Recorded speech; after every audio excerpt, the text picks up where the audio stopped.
যোৱাকালি ৰাতি 11টা বজাত মানে আমাৰ কোকৰাঝাৰ টাউনৰ ওচৰতে তিতাকুৰি বুলি জাগা আমাৰ মেইন ৰাস্তাত স্থানীয় ৰাইজৰ সহযোগত আৰু সচেতন আমাৰ মিডিয়া বন্ধুসকলৰ প্ৰচেষ্টাত মানে গাড়ী দুখন আমি অভাৰলোড টানা ডাম্পাৰ দুখন কৰায়ত্ব কৰিবলৈ সক্ষম হৈছোঁ। তেনেকুৱা গাড়ী ৰাতিত এনেকৈ মাজে মাজে আহে, আমি যোৱাকালি গম পালোঁ। এইটো আমি আজি যোৱাকালি ৰাতি হোৱাৰ কাৰণে গাড়ীকেইখন ৱেট ব্ৰিজত নিয়া নহ'ল। আজি ৰাতিপুৱাতে আমি নিলোঁ আৰু এইটো ৱেট ব্ৰিজত উঠাৰ পিছত গম পালোঁ এখনত মানে 27 টন বেছি আছে আৰু আন এখনত 26 টন বেছি আছে। 27 টন বেছি যিখন আছে তাতে আমাৰ MV ৰুল মতে 74,000 ফাইন আহিব আৰু আনখনত য'ত 26 টন বেছি আছে তাতে 72,000 ফাইন আহিব। আচ্ছা, কথাটো হ'ল ফাইনটো এতিয়া ধৰাৰ পাছত আমি পালোঁ, কিন্তু গাড়ী যে আহিছে মানে অভাৰলোড, সেইটো আমাৰ কাৰণে খুব উদ্বেগজনক আৰু আমি বিভাগীয় ফালৰ পৰা ৰাইজক ধন্যবাদ দিম আৰু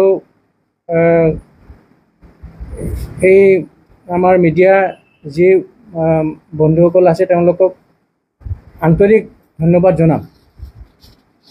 এনেকুৱা আমাৰ কোকৰাঝাৰ ডিষ্ট্ৰিক্টত অভাৰলোড গাড়ী চলোৱা 100% নিষিদ্ধ আছে আৰু এইটো ভৱিষ্যতেও এনেকৈ যদি আমাক সহযোগ কৰে আমি ধন্যবাদ থাকিব আমাৰ সদায় মষ্ট ৱেলকাম, আমি আদৰণি জনাম। এতিয়া আমি এই দুখন গাড়ী আমাৰ MV ৰুল মতে যিটো আহে সেইটো ফ'ল' কৰি পেলাই তেওঁলোকৰ পৰা জৰিমনা বিহা, তাৰ লগতে ৰুলত যি যি প্ৰচেছ আছে প্ৰচেছ মানে কমপ্লিট কৰাৰ পিছতহে গাড়ীখন যাব দিয়া হয়। গাড়ীত বালু আছে, আমি যি দেখিছোঁ বালু আছে, গতিকে ক'ৰ পৰা আহিছে চালানত তেওঁলোকে ক'ত ডট কৰিছে চালানত মানে মোবাইলতহে আছে, নিশ্চয় তেওঁলোকে ক'ৰ পৰা আনিছে। আমাৰ ডিষ্ট্ৰিক্টত সোমাইছে গতিকে আমি পাইছোঁ, ক'ত নিব সেইটো আমাৰ কনচাৰ্ণ নহয়। সেইটো প্ৰত্যেক গাড়ীৰ মানে এটা বহন ক্ষমতা থাকে, এক্সেল ৱেট চব গাড়ীৰ বেলেগ বেলেগ হয়। 10 চকা 12 চকা 16 চকা আজিকালি বহুত ডাঙৰ ডাঙৰ গাড়ী ওলাইছে, প্ৰত্যেক গাড়ীৰ বহন ক্ষমতাটো বেলেগ বেলেগ হয়।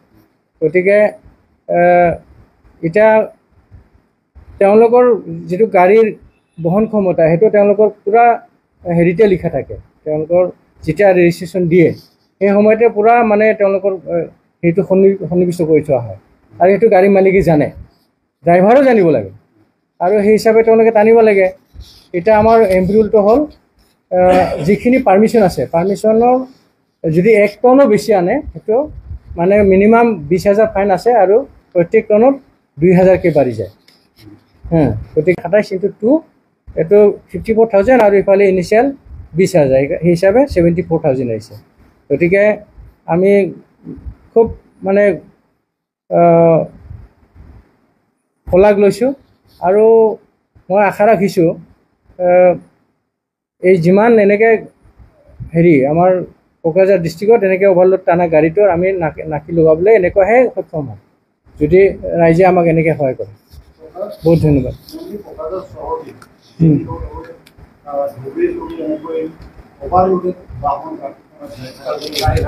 সেইটো আমি ব্যৱস্থা ল'ম, ঠিক আছে। এইটোৱেই মানে আমি গম পোৱা নাছিলোঁ, এতিয়া ৰাইজে ধৰি দিছে যেতিয়া আমি এতিয়া ৰাতিটো ডিউটিৰ কাৰণে ডিটেইলমেণ্ট ল'ম। আমি আমাৰ ডিউটি চাৰ্ট থাকে, কোনদিন কেতিয়া ক'ত ডিউটি কৰে, আমাৰ সেই ডিউটি ট'ৰ ডায়েৰীটো এপ্ৰুভেল হয়, এপ্ৰুভ হোৱাৰ পিছত সেই হিচাপে আমাৰ কাম কৰিব লাগে। তো যোৱাকালি ট'ৰ ডায়েৰী হিচাপে এইটো ৰাতিত নাছিলে, গতিকে এতিয়া আমি ৰাতিত এনেকৈ চেকিঙৰ কাৰণে ট'ৰ প্ৰগ্ৰাম কৰি পেলাই আমাৰ হাই অথৰিটিৰ পৰা এপ্ৰুভেলটো লৈ পেলাই আমি ৰাতিটো এতিয়া ডিউটি কৰিম।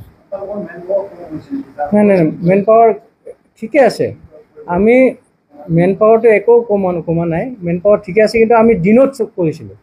আমি এতিয়া গ্ৰুপ 4টা গ্ৰুপত বিভক্ত কৰি পেলাই দিনত মানে চুকে কোণে আমাৰ মানুহবিলাক যায়, group A B C D, even আমাৰ যে আপোনালোকে নিশ্চয় জানে আমাৰ এতিয়া অফিচৰ কামবিলাক প্ৰায়ে অনলাইন হৈ গ'ল, গতিকে অফিচত কামৰ ভিৰ এনেকুৱা কমিছে আগতকৈ। সেই হিচাপে কামৰ ভিৰটো চাই পেলাই আমি কেতিয়াবা আমাৰ অফিচৰ ষ্টাফকো লৈ পেলাই আমি বাহিৰত যাওঁ।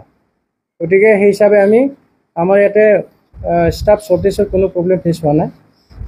দিনত পূৰাই কৰা হৈছে, মুঠতে ৰাতিত যে কৰিব লাগে সেইটোৰ কাৰণে এইটোৰ প্ৰগ্ৰামটো অলপমান এডভান্স এপ্ৰুভেল লৈ পেলাই কাম কৰিব লাগিব। শুনক কথাটো এনেকুৱা, ডাম্পাৰ চলাত কোনো ধৰণৰ মানে আপত্তি থাকিব নালাগে, কাৰণ গাড়ীটো চলাম বুলিয়ে লয়, বিজনেছ কৰিম বুলিয়ে লয়। এতিয়া কথা হ'ল গাড়ী চলোৱাত এনেকৈ অভাৰলোড টানি পেলাই নিয়মৰ বাহিৰে যদি কোনোবা কাম কৰিছে তেতিয়াহে আপত্তি থাকে। তো তাকে এতিয়া যদি এনেকৈ অভাৰলোড থকা গাড়ী কোনোবা যদি, আমাৰ এইটো লক্ষ্য হোৱা নাই, আপুনি যিটো কৈছে আমাৰ এইটো লক্ষ্যত অহা নাই। যদি লক্ষ্যত আহে তেতিয়াহ'লে নিশ্চিত, আৰু চফাৰ এইটোৰ বিষয়ে আমাৰ এনেকৈ কোনো মাফিয়া এনেকুৱা ধৰণৰ আমাৰ নলেজত নাই, আমি নাজানো।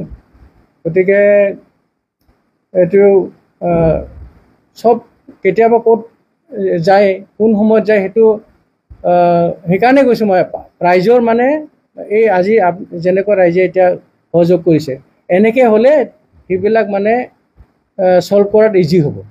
সেইটোৱে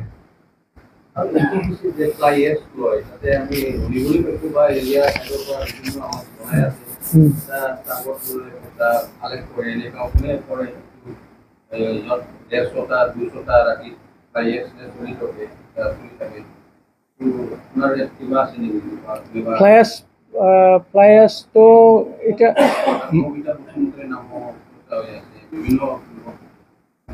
নাই আপুনি নিশ্চিতভাৱে এইটো ফ্লাইয়াছৰ কথাটো এনেকুৱা, এই আমাৰ চালাকাটিৰ পৰা যিখিনি অৱশিষ্ট পেলনীয়া ফ্লাইয়াছ, সেইটো ধুবুৰী ডিষ্ট্ৰিক্টত ৰাস্তা বনোৱাৰ কাৰণে লৈ যোৱাৰ কথা চলিছিলে, আৰু এতিয়া এই গৰমৰ দিনৰ কাৰণে পানী হোৱাৰ কাৰণে সেইটো টোটেলি মানে এতিয়া নাই। ময়ো মানে পাব্লিকৰ পৰা এনেকৈ ফোন পোৱাৰ পিছত ময়ো গৈছিলোঁ, কিন্তু এতিয়া আজিৰ তাৰিখততো নায়ে। মই যিদিনাখন ফোন পাইছিলোঁ সেইদিনাখনো গৈছিলোঁ, গাড়ী এখনো পোৱা নাই। এতিয়া আপুনি কোৱাৰ নিচিনা কোনোবা যদি কাম কৰিছে এইটো আৰু আমাৰ কনচাৰ্ণ নহয়, কিন্তু যদি এনেকৈ আমি পাওঁ, আপুনি যোনে নাথাকক কিয় আমি কিন্তু এইটো একশ্যন ল'ম। কিন্তু আজিৰ তাৰিখত আপোনালোকেও দেখিব তাতে এনে ধৰণৰ কোনো গাড়ী চলা নাই, আমাৰ কনচাৰ্ণ নহয়। চালানটো কিমান দিছে, কি দিছে, আমাৰ ওজন, তেওঁলোকৰ ৱেট শ্লিপ থাকিব লাগে, কাটা শ্লিপ। ইয়াতে চালানত কি উঠাইছে নুঠাইছে, এইটো চালান থাকিলেতো এইটো ডিপাৰ্টমেণ্টে চায়, এইটো ফৰেষ্টৰ হয়, চালান তেওঁলোকে চায়, আমি ওজনটো চাওঁ। তো আমাৰ কাটা আছে, ভাগ্য ভাল আমাৰ কোকৰাঝাৰত ওচৰতে সমীপত এটা কাটা আছে।